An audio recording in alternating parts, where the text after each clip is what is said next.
तो self inductance के बाद टॉपिक है म्यूचुअल इंडक्टेंस। ध्यान दीजिए भाई, इंपॉर्टेंट टॉपिक है, इसे आपने पढ़ा है, इसी से रिलेटेड है, अभी समझ में आ जाएगा। सेल्फ इंडक्टेंस मैंने आपको समझाया जैसे सेल्फ मोटिवेशन, परेशानियाँ लाइफ में आई और इंसान खुद से ही मोटिवेट हुआ कि नहीं मुझे इन परेशानियों से बाहर निकलना है, और जब वो बाहर निकलता है, मोटिवेट हो जाता है, तो क्या करता है, जो कॉज थे उसकी परेशानियों के, उनको कॉज को क्या करता है, उसका अपोज करता है। ठीक है। अब एक होता है म्यूचुअल इंडक्टेंस, जैसे खुद डिमोरलाइज है लेकिन उसने पड़ोस में देखा कि भाई मुझसे ज़्यादा परेशानियाँ तो उसके साथ है, लेकिन वो क्या कर रहा है, वो इन हालात से लड़ रहा है और आगे बढ़ने की कोशिश कर रहा है, तो क्यों मैं भी क्या करूं, मोटिवेट हो जाऊं। इसको कहते हैं म्यूचुअल इंडक्टेंस। कैसे, इसको समझिएगा।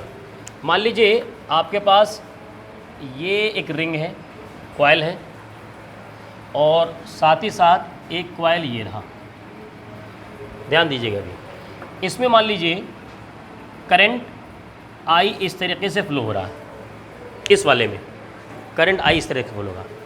तो अगर रिंग की बात करूँ मैं, ऐसे है, ठीक है, और करंट अगर आई ऐसे फ्लो हो रहा है, तो इसमें क्या होगा, अगर करंट आई इधर नीचे आ रहा, लेफ्ट वाले में नीचे आ रहा, इधर वाले में ऊपर जा रहा, इधर नीचे इधर ऊपर, समझ में आ रहा, देख पा रहे हो, विजुअलाइज कर पा रहे हो, इधर आई नीचे आ रहा, तो क्या इसमें से मैग्नेटिक फील्ड की लाइन्स आएंगी, जानते हैं। अगर करंट आई ऐसे है तो फील्ड लाइन कैसे आएंगी, अंदर की तरफ, अंदर की तरफ, इसका मतलब फील्ड की लाइन्स ऐसे आएंगी और वो यहाँ से निकल जाएंगी।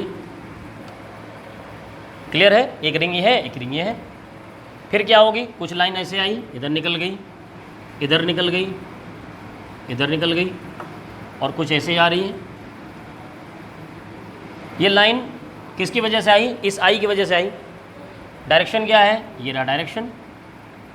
क्लियर है भाई ना, सबको समझ में आ रहा है। ये आई है, ये आई इस तरफ फ्लो हो रहा है। ये क्या है, मैग्नेटिक फील्ड लाइन्स है, किसकी वजह से है, फिर से समझिए। ये एक ऐसे तरीके से लूप है, लूप में ऐसे ही करंट फ्लो हो रहा है। आपकी तरफ जो लाइन होगी उसमें नीचे हो रहा होगा ना, मैं वहीं पर डायरेक्शन ले लेता हूँ, थंब नीचे, ये कर्ल किया तो क्या होगा, उधर से इधर आ रही होंगी लाइन, मैंने उधर से इधर लाइन ले ली, और जहाँ जहाँ लाइन आ रही थी वहीं मैंने एक लूप और रख दिया। इस लूप में कोई करंट नहीं है। क्लियर। अब एक बात बताइए, जब मैं इस आई को बदलूंगा तो by increasing I in primary loop क्या चेंज होगा, अगर आई इंक्रीज किया तो क्या बी इंक्रीज करेगा। फॉर्मूला पढ़ चुके हो, B is equal to mu not upon 4i upon A, यानी कि B is directly proportional to I. पढ़े है ना, तो आई बढ़ाएंगे तो बी बढ़ जाएगा, यानी नंबर ऑफ लाइंस बढ़ गई, तो number of magnetic field lines यानी बी इंक्रीज। जब बी इंक्रीज करेगा, जब बी इंक्रीज करेगा तो क्या फ्लक्स भी इंक्रीज करेगा, फ्लक्स इंक्रीज करेगा। और जब फ्लक्स इंक्रीज करता है, फ्लक्स बदलता है, तो फैराडे क्या कहते हैं, इंड्यूस्ड ईएमएफ होता है। तो इसमें क्या होगा, इंड्यूस्ड ईएमएफ आ जाएगा। Clear. So EMF induced in secondary loop. Clear है भाई। ये लाइंस मैं कम या ज़्यादा कर पाऊंगा कैसे, आई की वजह से, और जब आई ये लाइंस कभी कम होगी कभी ज़्यादा होगी। Rate of change of flux is directly proportional to induced EMF, और इंड्यूस्ड ईएमएफ क्या होता है, उसी से करंट फ्लो होता है। तो इसमें क्या होगा, इसमें भी करंट फ्लो होने लगेगा। इसको ऐसे भी बनाया जाता है, बुक में देखिए कैसे बना होगा। यहाँ पर उन्होंने बना दिया एक सर्किट, ये इस तरीके से आपने बुक में देखा होगा, ये बैटरी लगाया इन्होंने, उसके बाद एक सर्किट उन्होंने यहाँ बना दिया, और यहाँ पर उन्होंने कोई बैटरी नहीं लगाया। अब यहाँ पर उन्होंने क्या किया कि यहाँ पर स्विच लगा दिया, आई को आप, ये आई फ्लो होगा, आई को आपको वेरी करना है। आप क्या कर रहे हैं, एक बार स्विच ऑन कर रहे हो, ऑफ कर रहे हो, स्विच ऑन कर रहे हो, ऑफ कर रहे हो।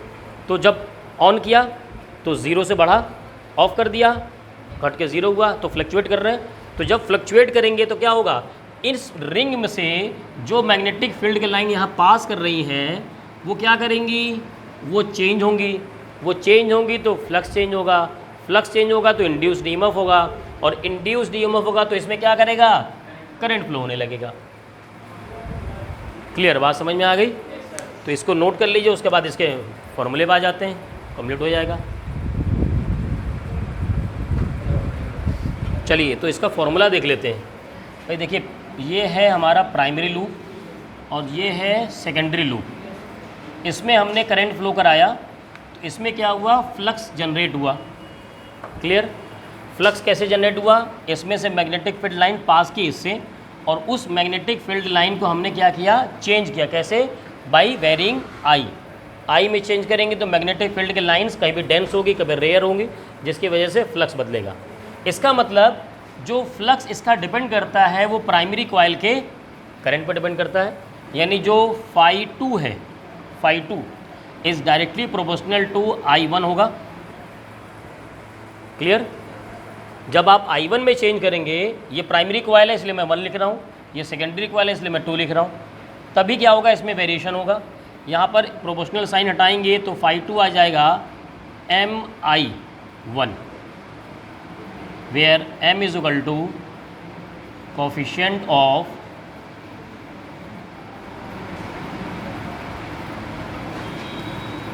mutual conductance।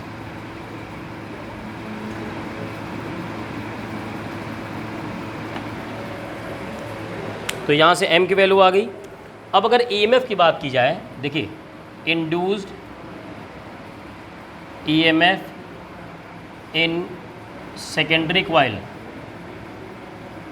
ध्यान दीजिए भाई, इसमें EMF कितना इंड्यूस हो रहा, EMF फैराडेज लॉ से क्या होता है भाई, d∅dt, मॉड लगा कर हमने कर दिया। तो यहाँ से ये है तो φ2 कर देते हैं, φ2 को पहले यहाँ से पुट करेंगे तो ये हो जाएगा d/dt, और ये आएगा MI1, मॉड लगा देते हैं। अब जो M होता है ना, M एक्चुअल में यहाँ पर भी M इन पर डिपेंड नहीं करता, ना I पर ना φ2 पर, बल्कि ये इसके शेप एंड साइज़ और ओरिएंटेशन पर डिपेंड करता है कि आपने लूप को किस ओरिएंटेशन में, किस एंगल पर रखा है। तो यहाँ से M कांस्टेंट होगा तो EMF आ जाएगा M di/dt, और अगर मॉड ने, हाँ तो इसे मॉड लगा दीजिए, ये आ गया। इसका मतलब क्या है कि EMF जो जनरेट हो रहा है, EMF इंड्यूस्ड EMF लिखिए, induced EMF in secondary coil is depend upon rate of change of current